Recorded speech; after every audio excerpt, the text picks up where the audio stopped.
नमस्कार, मैं हूं विजय विद्रोही और आप देख रहे हैं अनकट। तो कांग्रेस में फैसला लेने वाली सबसे बड़ी संस्था यानी सीडब्ल्यूसी की बैठक हो गई और आप पूछेंगे कि इसमें नया क्या हुआ।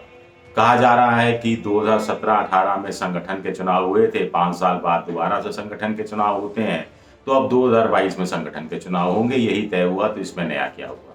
लेकिन मोटे तौर पर मुझे लगता है कि 3 नई चीजें हुई। एक, राहुल गांधी अध्यक्ष पद संभालने के लिए तैयार होते दिख रहे हैं, क्योंकि पहले राहुल गांधी से गुहार लगाई जाती थी, आप अध्यक्ष बन जाइए, तो कहते थे नहीं बनूंगा, न मैं बनूंगा ना प्रियंका गांधी बनेगी, आप में से कोई बन जाए। लेकिन अब की उन्होंने कहा कि मैं इस पर विचार करूंगा और समय आने पर बताऊंगा। ये समय कब आएगा इस पर बात करेंगे। लेकिन दूसरी बात ये हुई कि सोनिया गांधी ने 74 साल की सोनिया गांधी ने G23 के नेताओं को मुंह तोड़ जवाब दिया। अपोजिशन पार्टी के सामने भी एक नई चुनौती रखी और मोदी सरकार के खिलाफ भी सामूहिक ढंग से लड़ने का एक आह्वान किया। सोनिया गांधी ने कहा कि मैं ही अध्यक्ष हूं, मैं पूर्णकालिक अध्यक्ष हूं, मैं कार्यशील क्रियाशील अध्यक्ष हूं, मैं काम कर रही हूं और पूर्णकालिक अध्यक्ष के तौर पर काम कर रही हूं, और आपको क्या चाहिए। तीसरी बात ये हुई कि ग्रुप 23 के नेता फुस हो गए, साइडलाइन हो गए। वो चाह रहे थे कि संगठन चुनाव हो, हर तरह की चुनाव हो, और उस बहाने वो चुनौती देने का मानस बना रहे थे, तो वो चुनौती फुस की फुस रह गई। अब राहुल गांधी से शुरुआत करते हैं। राहुल गांधी कह रहे हैं कि साहब जब समय आएगा मैं बताऊंगा। तो समय कब आएगा? कांग्रेस अभी सबसे अपना जो समय है कांग्रेस का, वो सबसे बुरे दौर से गुजर रही है, सबसे बुरा वक्त से कांग्रेस गुजर रही है। तो ऐसे में असली नेता वही होता है जो बुरे वक्त में पार्टी की बागडोर संभाले, बुरे वक्त में कांग्रेस का एक तरह से सेवनहार बने और कांग्रेस को विजय की तरफ ले जाए।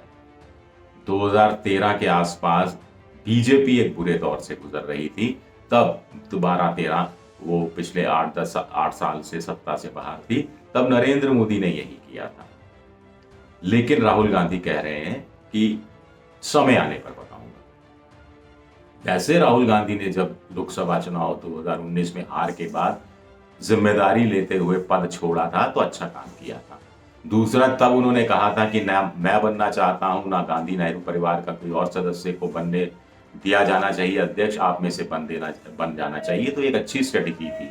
तब कांग्रेस को एक अध्यक्ष नहीं तो एक कार्यकारी अध्यक्ष तो बना ही लेना चाहिए था, जो गैर गांधी नेहरू परिवार से होता, क्योंकि बीजेपी और उनके समर्थक जो ये आरोप लगाते रहे कि ये गांधी नेहरू परिवार की पार्टी है, आला कमान उन्हीं का है, उस आरोप से कम पार्टी मुक्त हो जाती। लेकिन ऐसा नहीं हुआ। लेकिन अब राहुल गांधी को अपनी मां से सीखना चाहिए। अपनी मां सोनिया गांधी से इसलिए सीखना चाहिए क्योंकि 74 साल की सोनिया गांधी स्वास्थ्य खराब या बहुत ज्यादा ठीक नहीं रहने के बावजूद कह रही हैं कि मैं ही अध्यक्ष हूं। वो सीधा सीधा जवाब दे रही है ग्रुप 23 के नेताओं को, जो उनकी खिल्ली उड़ा रहे थे, जो कह रहे थे कपिल सिब्बल जैसे नेता कि हमारे पास तो पूर्णकालिक अध्यक्ष नहीं है, 2 साल से फैसले हो रहे हैं, नहीं हो रहे हैं, फैसले होते हुए भी दिखते हैं, नहीं होते हुए भी दिखते हैं, हम कुछ तय नहीं कर पा रहे।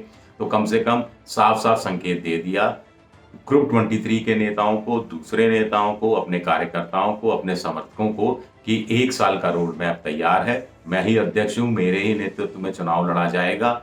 और सोनिया गांधी एक तरह से राहुल गांधी के लिए भी ताजपोशी का रास्ता इस रूप में तैयार करना उन पर जिम्मेदारी होगी कि 5 राज्यों के विधानसभा चुनाव में अगर कांग्रेस कुछ ठीक ठाक कर गुजरती है, कुछ जगह जीत जाती है, कुछ जगह अपनी परफॉर्मेंस सुधार लेती है, वोट शेयर सुधार लेती है, तो भी फिर राहुल गांधी को गद्दी सौंपना थोड़ा और आसान हो जाएगा। एक और चीज इसमें हमें ये देखनी चाहिए कि सोनिया गांधी के पास चुनौतियां बहुत हैं। एक तो 5 राज्यों के विधानसभा चुनाव हैं, फिर कांग्रेस के अंदर संगठन के चुनाव कराने की जिम्मेदारी, फिर इसके अलावा कांग्रेस में जो गुटबाजी है, जो धड़ेबाजी है, उसको संभालना, उसको दूर करना। अब तक माना जा रहा था कि राहुल गांधी प्रियंका गांधी बड़े फैसले ले रहे हैं जिसमें पंजाब की समस्या हो, लेकिन पंजाब की समस्या जैसे समाधान होने के बावजूद भी समस्या बनकर रह गई। तो इसका निराकरण एक तरह से सोनिया गांधी कर सकती हैं।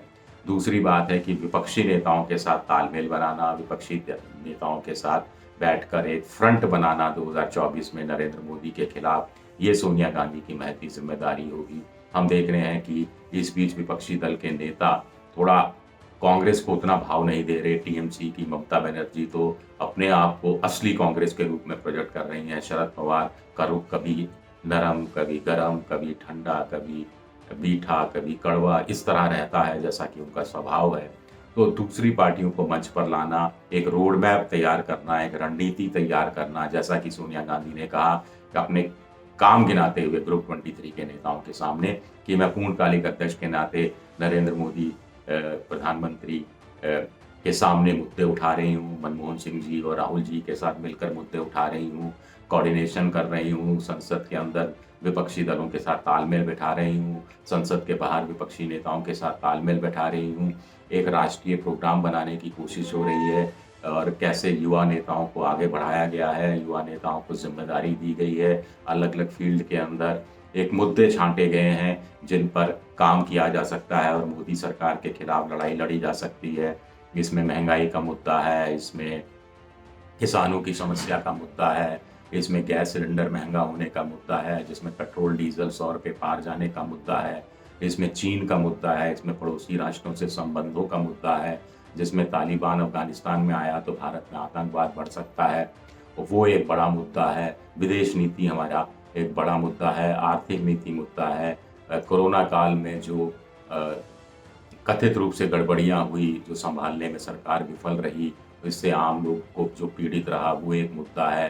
प्रवासी मजदूरों का भी कोरोना काल में जो चले गए थे उनकी वापसी नहीं हो रही, रोजगार नहीं मिल रहा, ये एक बड़े मुद्दे हैं। बेरोजगारी मुद्दा है जिन पर बीजेपी की सरकार को, केंद्र सरकार को घेरा जा सकता है, लेकिन ये सामूहिक रूप से होगा, जैसा सोनिया गांधी ने अपनी भाषण में कहा कि एकता बनाए रखनी है, अनुशासन बनाए रखना है, और फिर अपने काम गिनाते हुए उन्होंने एक तरह से तंज कसा हो एक इस रूप में अपने काम गिनाते हुए, क्योंकि 74 साल की एक कांग्रेस के अध्यक्ष को सीडब्ल्यूसी में अपने काम गिनाने की जरूरत नहीं पड़ती, ये जताने की जरूरत नहीं पड़ती कि देखिए लिस्ट नहीं, ये लिस्ट रख रही हूँ 1 2 3 4 5 काम किए। वो ये बताने की कोशिश कर रही थी बिना नाम लिए कि कपिल सिब्बल साहब आपने कौन से 5 काम कर लिए, 5 कौन से धरने प्रदर्शन बता दीजिए जिसमें आप शामिल हो गए। गुलाम नबी आज़ाद साहब, आप 5 कौन से राज्य हैं देश भर में जिनका आपने दौरा कर लिया। आनंद शर्मा साहब, आपने विदेश नीति पर ऐसे 5 कौन से सख्त भाषण हैं मोदी सरकार के खिलाफ जो तैयार कर लिए। ये इस तरह की बातें वे एक तरह से इनडायरेक्ट रूप में बताने की कोशिश कर रही थी, लेकिन वक्त खराब है, सही बात, और राहुल गांधी वक्त का इंतजार कर रहे हैं। ऐसा नहीं होता है। कांग्रेस के ही एक नेता रहे हैं श्रीकांत वर्मा, इनकी अब मौत होगी, बड़े कवि भी रहे, मेरा भारत महान, आपको ध्यान होगा राजीव गांधी के समय जो स्लोगन चला था वो उन्हीं का डिजाइन किया हुआ था। उनकी एक कविता है, एग्जैक्ट में मुझे याद नहीं, जिसके भाव ये थे कि ये कहने का कोई मतलब नहीं है कि आप वक्त के साथ चल रहे हो या वक्त आपके साथ चल रहा है, ये असल कहना ये पड़ता है, और या ज़रूरी सवाल ये है कि आप वक्त को बदल रहे हो या वक्त आपको बदल रहा है। तो वक्त का इंतजार नहीं करना राहुल गांधी को, वक्त को बदल देना है, वक्त को अपने पक्ष में कर देना है, और ये वक्त नहीं है, ये समय नहीं है, तो वो समय कब आएगा, ये एक बड़ा सवाल है। शुक्रिया, बहुत बहुत शुक्रिया।